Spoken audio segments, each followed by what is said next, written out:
Robert, when we were doing our workshop last week, we were talking to people about avoiding probate, and when we do estate planning for people, it's we're all about helping people to avoid probate. Why? For the purpose of avoiding attorney's fees and court costs and delays. People want to do that. But from the Medicaid planning purposes, there's another reason to avoid probate, an added benefit to avoiding probate. Absolutely. As most people know, estate planning and Medicaid planning overlap. The Lady Bird deed is the most perfect situation you can have for, obviously, like you said, for avoiding probate. But for Medicaid in the state of Florida can come after an estate for reimbursement. And we see it here at the office all the time that Medicaid is making a claim against the estate. So by taking the house out of the estate via a Lady Bird deed, you're avoiding probate, but more importantly, for our purposes, you're avoiding any kind of reimbursement from Medicaid. You're also avoiding any kind of creditor claims if the person had racked up, let's say, a bunch of hospital bills or skilled nursing facility bills before they were put on Medicaid. So it is the perfect tool.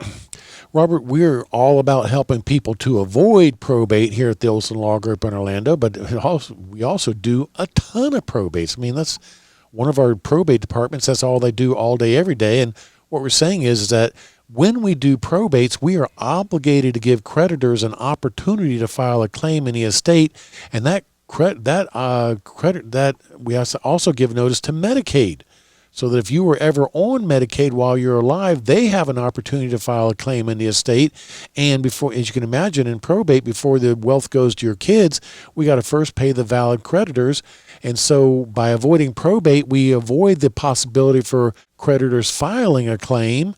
And by avoiding probate, we avoid the possibility of Medicaid filing a claim. Absolutely. Yeah.